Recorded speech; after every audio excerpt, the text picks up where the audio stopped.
Hello, नमस्कार। भोजपुरी से लेकर आ चुके हैं बहुत बड़ी अपडेट। तो यहाँ पे पोस्टर देखकर समझ गए होंगे पावर स्टार पवन सिंह जी फिर एक बार तहलका मचाने आ रहे हैं, जो कि एल्बम का नाम है हिला के नाच। ये बैक टू बैक ये सॉन्ग दे रहे हैं पावर स्टार पवन सिंह, और पूरे सिंगरों का जीना हराम कर दिए हैं पावर स्टार पवन सिंह। अब किसी को जीने नहीं देंगे बैक टू बैक सॉन्ग देकर। अभी फिलहाल ही में उनका 2 दिन पहले का एल्बम आया हुआ है, जो कि ट्रेंडिंग नंबर 1 पे है। और फिर ये जबरदस्त वीडियो यहाँ पे आप सभी को पोस्टर देखने को मिल रहा है। ये कल रिलीज होगा, यानी कि आज ये टीज़र आएगा और 25 तारीख को इस वीडियो को रिलीज़ किया जाएगा, यानी कि ये भी ट्रेंडिंग में जाएगा।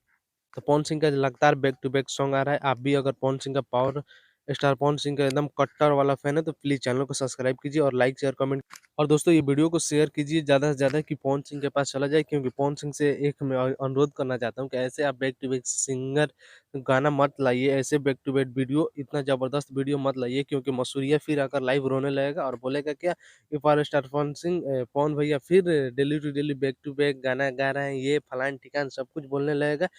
तो ये रहा है पावर स्टार पवन सिंह जी का जलवा। यहाँ पे देख सकते हैं ट्रेंडिंग नंबर 1 पे, और होम पे ट्रेंडिंग नंबर 1 पे ट्रेंड कर रहे हैं। और ये फिलहाल ही में जो एल्बम आने वाला है हिला के नाच, ये भी जबरदस्त ट्रेंडिंग में जाएगा। आप सभी से रिक्वेस्ट है कि कल का इंतजार कीजिए और इसको 2 घंटा में ट्रेंडिंग में ला देना है। फिलहाल भोजपुरी के लिए इतना ही। और पावर स्टार पवन सिंह के कट्टर वाले फैन है, तो प्लीज चैनल को सब्सक्राइब कीजिए और लाइक शेयर जबरदस्त कीजिएगा। और मिलते हैं